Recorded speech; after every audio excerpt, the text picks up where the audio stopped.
Somewhere in the freezing darkness of the Barents Sea, at a depth of 300 meters, an American sonar operator pressed his headphones tighter against his temples and stared at the display in front of him with the specific quality of disbelief that comes when instrumentation shows something the mind refuses to accept. The contact on his screen was too large. The computer that processed incoming acoustic data and compared it against known signatures was declining to classify the object as a submarine, because the object was wider than any submarine in its database, longer than any submarine in its database, and generating acoustic output at levels more consistent with a surface vessel than with anything designed to operate beneath the waves. But whatever this thing was, it was moving. It was moving at sustained speed under polar ice that no satellite could penetrate and no aircraft could overfly without being detected. The operator called the watch officer. The watch officer looked at the screen and spoke quietly to the commanding officer. The commanding officer looked at the screen and issued an order in the level tone of a professional who has been trained not to show what he is feeling. Track it. Do not close. Report to Fleet Command. Because if the thing on the screen launched everything it was carrying, 200 American cities would cease to exist within 30 minutes of the first ignition. This was not a scenario from a planning document or a training exercise. This was routine operations, the normal texture of Cold War submarine service in the waters north of the Arctic Circle. And the object on the American sonar screen was the largest submarine ever built. A Soviet engineering achievement that NATO analysts had not believed possible when the first satellite photographs of its construction arrived at intelligence headquarters, and which represented a philosophy of strategic deterrence, so different from the American approach that the two navies were effectively operating in different conceptual frameworks even as they hunted each other through the same frozen water. To understand why the Soviet Union built this machine, why it built something of this size when smaller and quieter alternatives existed, you have to understand how the two superpowers had approached the problem of submarine-based nuclear deterrence from fundamentally different directions for 2 decades before the first hull plate was laid. The American approach was built on global reach. Strategic ballistic missile submarines, the boomers in fleet slang, deployed to the far reaches of the Pacific and Atlantic, operating far from home waters, operating far from Soviet anti-submarine forces, operating in water volumes so vast that finding them was genuinely difficult, even with the most capable search systems available. The logic was mathematical and ruthless. The deterrent value of a submarine depended entirely on its ability to survive a first strike and retaliate. If the submarines were close to Soviet territory, Soviet anti-submarine forces had a reasonable chance of finding and destroying them before or shortly after a conflict began. If the submarines were dispersed across the world ocean, the problem of finding and destroying all of them before they could launch was essentially insoluble. The ocean is big enough to hide anything if the hiding is done correctly. Soviet strategic thinking evolved differently, shaped partly by the geography of Soviet naval access. The Soviet fleet's exit routes to open ocean were constrained by choke points that NATO anti-submarine forces could monitor, and partly by an assessment of where Soviet naval strength could be most effectively concentrated. Admiral Gorshkov, who transformed the Soviet Navy from a coastal defense force into a genuine ocean-going power, articulated the bastion concept.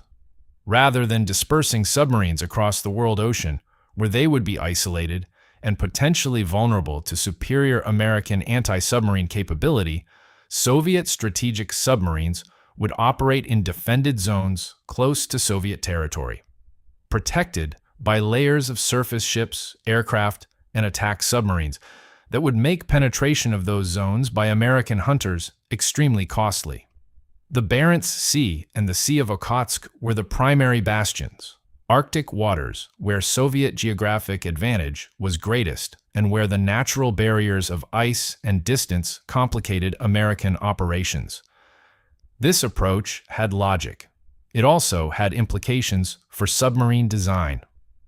A Soviet strategic submarine operating in a bastion did not need to cross oceans. It did not need to be optimized for the kind of extended, silent, far-from-home patrol that American boomers conducted.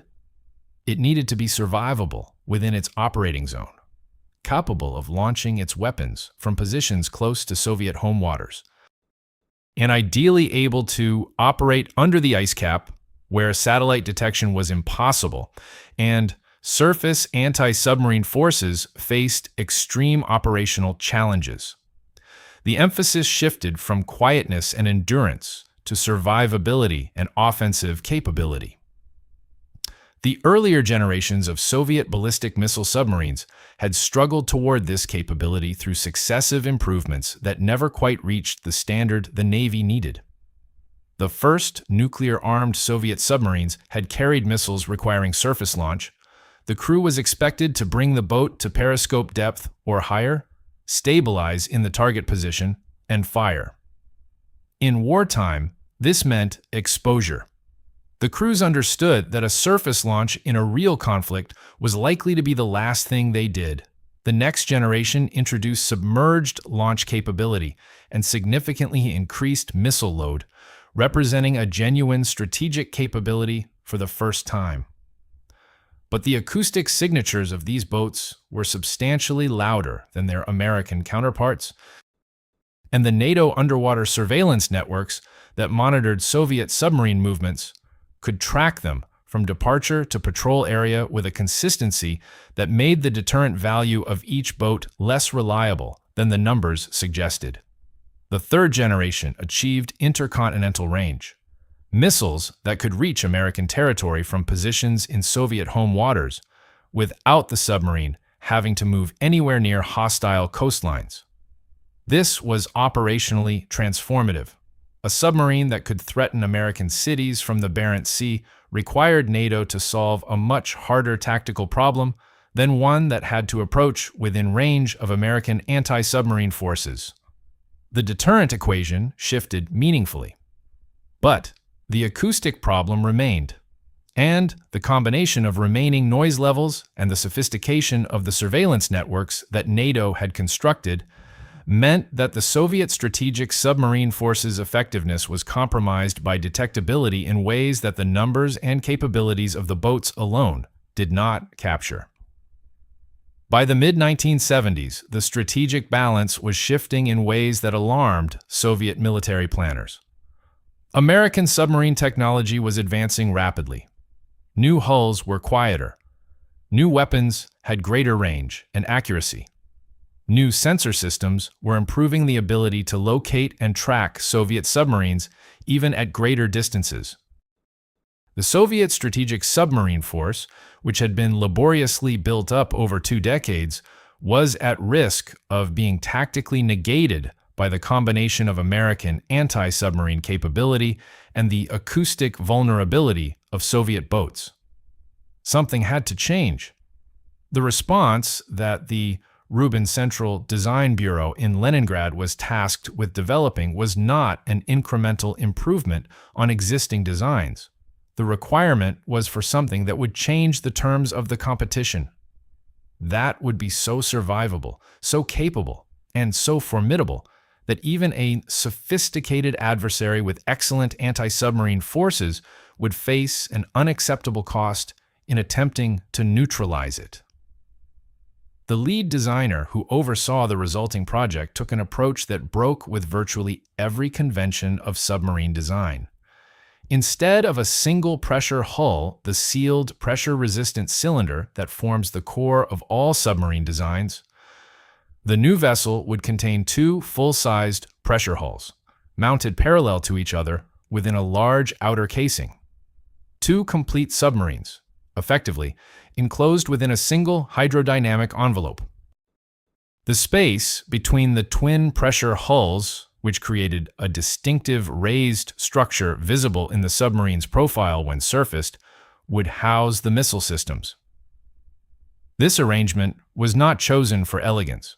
It was chosen because the missiles the submarine was designed to carry were simply too too large to be accommodated in any conventional single-hull arrangement. The dimensions that resulted from these design choices were outside the range of anything that Western naval architects had built or were building.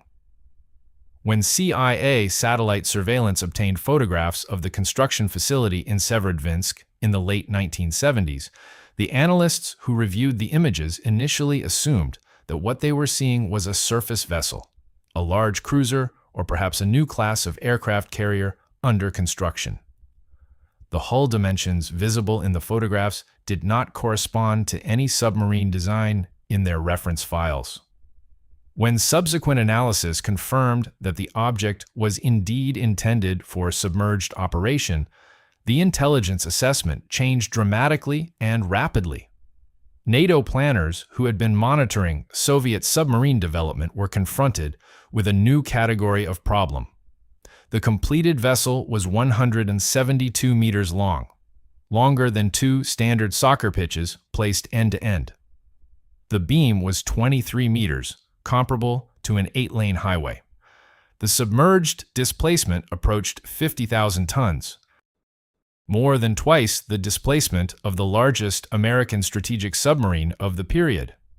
The crew of 160 personnel would be confined within this structure for patrols lasting up to 4 months, operating under Arctic ice where no external communication was reliable and no rescue was practically possible if something went wrong. The twin-pressure hull arrangement provided survivability characteristics that single-hull designs could not match. A torpedo hit or depth charge that damaged one hull might leave the other intact, preserving enough buoyancy and structural integrity to allow the submarine to surface or to complete its mission. The space between the inner pressure hulls and the outer casing, filled with water ballast, provided additional buffer against explosive damage, distributing the energy of an underwater explosion across a larger structure rather than concentrating it at the pressure hull boundary. The number of watertight compartments exceeded anything in previous submarine design. 2 separate escape capsules positioned at the base of the sail structure were sized to accommodate the entire crew. A vessel designed to survive a nuclear war required propulsion systems equal to its other characteristics. 2 nuclear reactors provided the thermal power that drove the steam turbines, which together delivered shaft power equivalent to roughly 100,000 horsepower. This was enough to move the 50,000-ton hull at a submerged speed of about 25 knots, roughly 46 kilometers per hour, a speed that seemed physically improbable for an object of that mass, but was achievable because the engineering of the propulsion system was matched to the engineering of the hull. Nuclear propulsion eliminated any requirement for surfacing to replenish fuel or air. The reactors generated electricity for all onboard systems, powered the atmospheric regeneration equipment, supplied the desalination systems that provided fresh water, and maintained the machinery that kept 160 people alive and functional for 4 months without any contact with the surface world. The conditions of life aboard a vessel designed for extended submergence under the Arctic ice cap received engineering attention commensurate with their importance. A crew that spent 4 months confined in a steel hull beneath polar ice, with no external communication, no daylight, and no contact with the world above, required a living environment that could sustain mental and physical health over that duration. The submarine's interior included a heated swimming pool, a sauna paneled in hardwood, a gymnasium with exercise equipment, a solarium with ultraviolet lighting to counter the effects of extended absence from natural light, and a recreation area with an aquarium for live fish. Officers were quartered in small cabins with private washing facilities, television screens, and climate control. Enlisted crew occupied smaller but still comfortable shared quarters. Western naval personnel who later had the opportunity to inspect these vessels described an interior that resembled a hotel or a health resort more than anything they associated with a military submarine. None of the comfort and none of the survivability existed for its own sake. All of it existed in service of the missiles. The 20 launch tubes positioned in the raised section between the twin pressure hulls held a weapon that was itself a record holder in its category. Each missile was a 3-stage solid-fuel ballistic weapon standing nearly 17 meters tall and weighing over 90 tons, dimensions that made it the largest ballistic missile ever deployed on a submarine. The Soviet Union had not achieved the miniaturization of re-entry vehicles and guidance systems that American missile designers had developed, and the Soviet weapon compensated for this limitation by being physically larger. Each missile carried up to 10 independently targeted warheads, each with a yield equivalent to roughly 100,000 tons of conventional explosive, somewhat larger than the weapon that had destroyed Hiroshima in 1945, and roughly 5 times larger. A specialized dispensing system in the missile's upper stage released the warheads sequentially during the final phase of flight, each one directed to a different target by the onboard guidance system. The arithmetic of a full salvo from one vessel, 20 missiles, up to 10 warheads each, 200 warheads in flight simultaneously, 200 separate targets within reach of a weapon with a range exceeding 8,000 kilometers. One boat, one crew, 200 points on a map converted to radioactive craters in approximately 30 minutes from the moment of launch. The launch system used a cold launch approach in which a pyrotechnic gas generator accelerated each missile upward through its flooded launch tube and out of the water before the main rocket motor ignited. The motor fired in air above the water surface after the missile had already cleared the tube. This approach protected the tube interior from the rocket exhaust that would have damaged it in a hot launch system, theoretically allowing the tube to be reloaded and fired again. It also reduced the structural stress on the submarine during sequential launches. The boat was not absorbing repeated rocket motor impulses directly transmitted through the launch system, which would have complicated the problem of maintaining position and stability during a full salvo. Conventional torpedo armament occupied 6 tubes in the bow section, providing a last resort defensive capability against approaching hostile submarines and a means of deploying acoustic decoys and jamming devices that could complicate an attacker's targeting solution.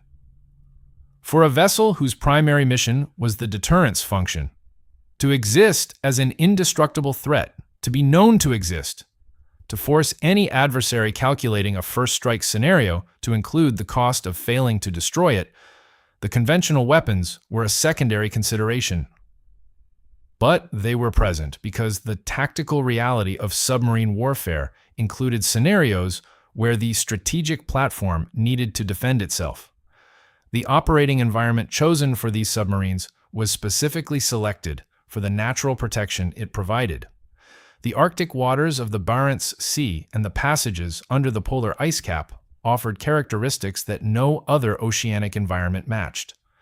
Satellite reconnaissance was obstructed by ice cover. Surface anti-submarine forces faced extreme operational challenges in high-latitude winter conditions. The acoustic characteristics of polar water, influenced by temperature layers and the presence of ice, complicated the propagation of sonar signals in ways that partially offset the Soviet acoustic disadvantage.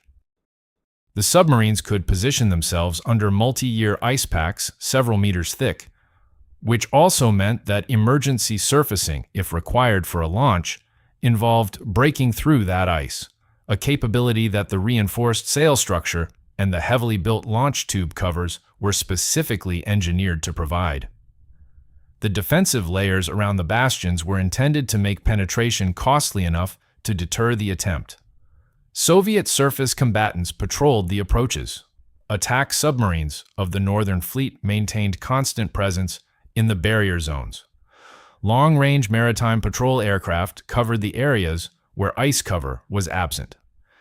Any American submarine attempting to penetrate the bastion and take up a position close enough to engage a strategic submarine with torpedoes faced a sequence of detection and interception risks before reaching viable attack range.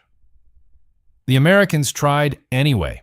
The attack submarine force of the United States Navy included boats designed specifically for the mission of tracking and, in wartime, destroying Soviet strategic submarines before they could launch.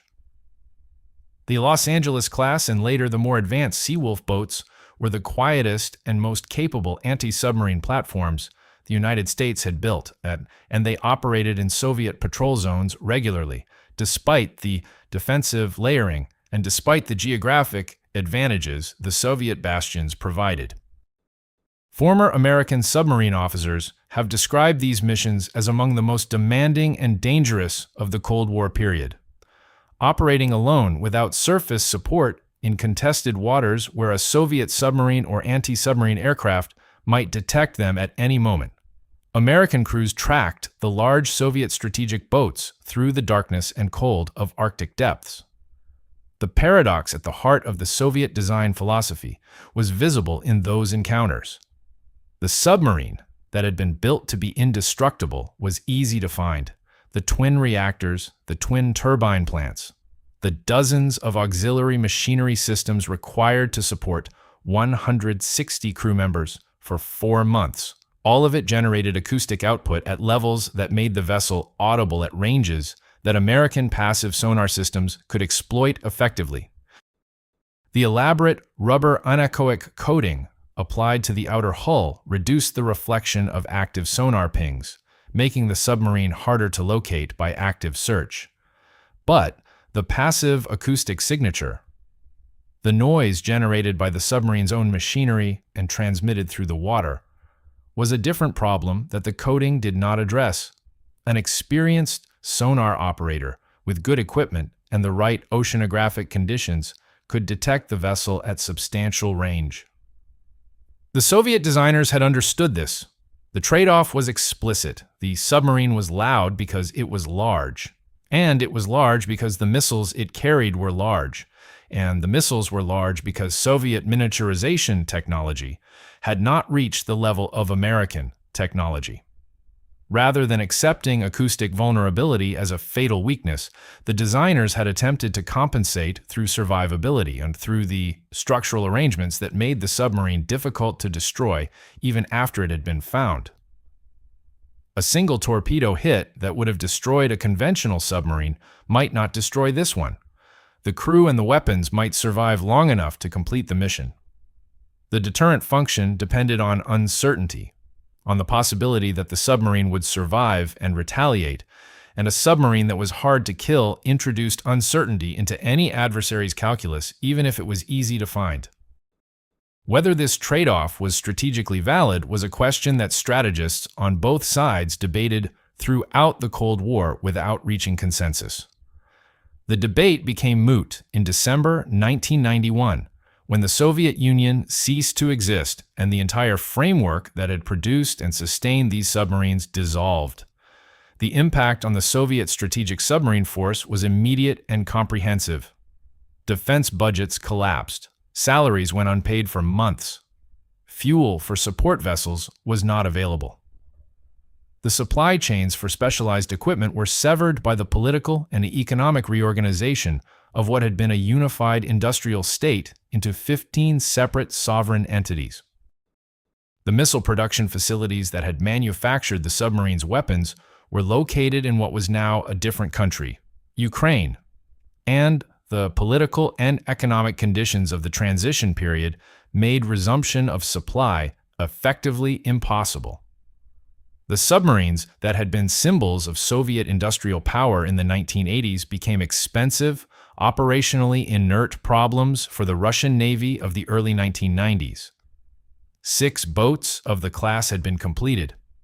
Maintaining any one of them was significantly more costly than maintaining the smaller, quieter submarines of the preceding generation that carried the same strategic deterrent mission at lower expense.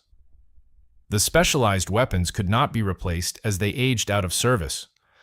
The large crews required salaries that the post-Soviet military establishment could not reliably pay. One by one, the submarines were withdrawn from active service. 3 of the 6 were eventually dismantled under a cooperative threat reduction program in which American funding paid for the elimination of Soviet nuclear weapon systems. The Cold War's most extended irony. The United States paying to dismantle the instruments that had been built and operated specifically to threaten the United States. The dismantlement of nuclear submarines at this scale and with this hull size was itself an engineering challenge without precedent. Removing spent nuclear fuel from the reactors required specialized handling equipment and rigorous radiation safety protocols extended over months. The reactor compartments, after fuel removal, remained radioactively contaminated from years of neutron activation of the structural metal and had to be removed from the hull as sealed sections and transported to long-term storage facilities where they would remain for decades, while radiation levels declined to levels that made disassembly practical.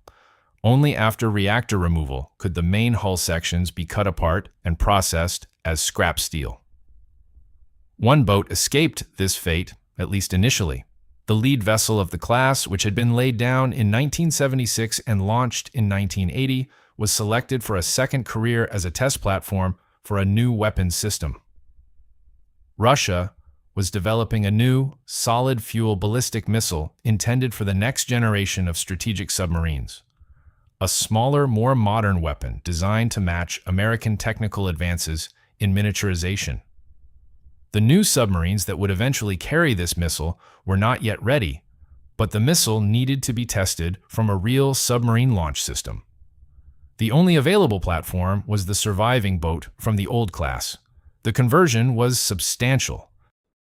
The launch tubes that had been sized for the old massive missiles were modified to accommodate the new, more compact weapon, a change that required not just physical alterations to the tube dimensions, but replacement of the fire control electronics, the launch sequencing systems, and various interfaces between the submarine systems and the weapon.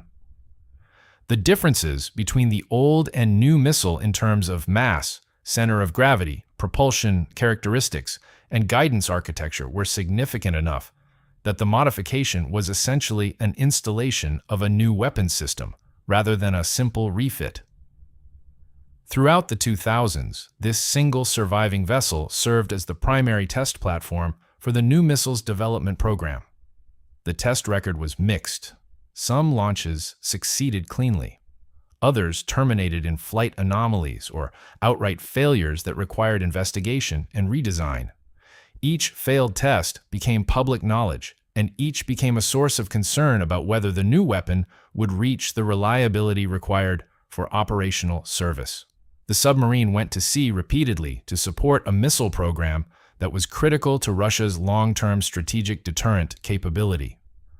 Eventually, the missile program matured. The new weapon was accepted into service. The next-generation submarine class entered service, equipped with the weapons that had been tested from the old hull. The old submarine's role as a test platform was complete. In early 2023, the Russian Ministry of Defense formally announced that the last surviving boat of the class had been decommissioned. 40-plus years of service, spanning the late Brezhnev period through the entire Soviet collapse and into the third decade of the post-Soviet period, finally concluded. The announcement generated discussion about whether the submarine might be preserved as a museum. The vessel's historical significance was unquestionable. The largest submarine ever built, a record that no subsequent program has approached. A physical embodiment of Cold War strategic competition at its most extreme. Former submariners, maritime historians, and some government officials argued for preservation. The counter-arguments were practical and financial. Moving a nuclear-powered vessel across the country to a museum location required solving problems that had no simple solutions. The reactor compartments still contained radioactive material even after decommissioning. The cost of maintaining a hull of this size in presentable condition over decades of museum operation was not trivial. The resources required for preservation would otherwise go toward building new operational submarines. The debate had not been resolved at the time of this account. The vessels that replaced these submarines in Russian service were smaller, quieter, and more capable, in the acoustic sense, that had always been the old class's most significant limitation. The new boats carried the missiles that had been tested on the old hull, and they carried them in a configuration that required fewer crew members, consumed less fuel, required less maintenance, and was detectably quieter than the vessels they replaced. The fundamental mission was unchanged: to exist, undetected, as a credible second strike threat, to introduce into any adversary's calculation the irreducible risk that a first strike could not eliminate the submarine-based retaliatory capability. But the means of accomplishing this mission had converged somewhat toward the American model: quieter boats, more dispersed operations, survivability through concealment rather than through structural massiveness. The American strategic submarine force was itself in transition, with the boats that had carried the Trident missile since the early Reagan years approaching the end of their service lives, and a new class under development to replace them. Across the Pacific, China's submarine-launched ballistic missile force had grown from a token capability into a genuine strategic deterrent, with multiple boats on patrol carrying weapons that could reach American territory. The bilateral nuclear competition of the Cold War had become a triangular one, with consequences for doctrine and force structure that were still being worked out. None of the new submarines from any country matched the physical dimensions of the Soviet boats, whose story ends with decommissioning and the beginning of a dismantlement process that will take years to complete. The largest submarine ever built is approaching the cutting torches, its legacy a set of design decisions that were specific to a particular moment in the Cold War competition. A moment when the Soviet Union concluded that survivability through size and structural strength was the right answer to the problem of acoustic vulnerability, and built the physical consequence of that conclusion to a scale that the world has not seen before or since. The American sonar operators who tracked these vessels through Arctic darkness, who heard the unmistakable acoustic signature of twin reactors and dozens of auxiliary systems moving through the cold water at 300 meters depth, understood what they were listening to. Not a design failure, not an oversight by the engineers who built it, a deliberate choice made by people who understood the trade-offs clearly and accepted them to build something that could not be ignored and could not easily be destroyed, in the hope that the combination of those qualities would be enough to keep the peace it existed to threaten. Whether it worked in that sense is a question that admits only one answer. The peace was kept. The ice caps above these patrols were never broken by the surface launch of a weapon in anger. The calculations that both sides made during the decades these submarines were operational included the submarines in those calculations, and the calculations produced restraint. The deterrent function that justified the cost and the size and the noise was performed, silently under the polar ice, for as long as it needed to be performed.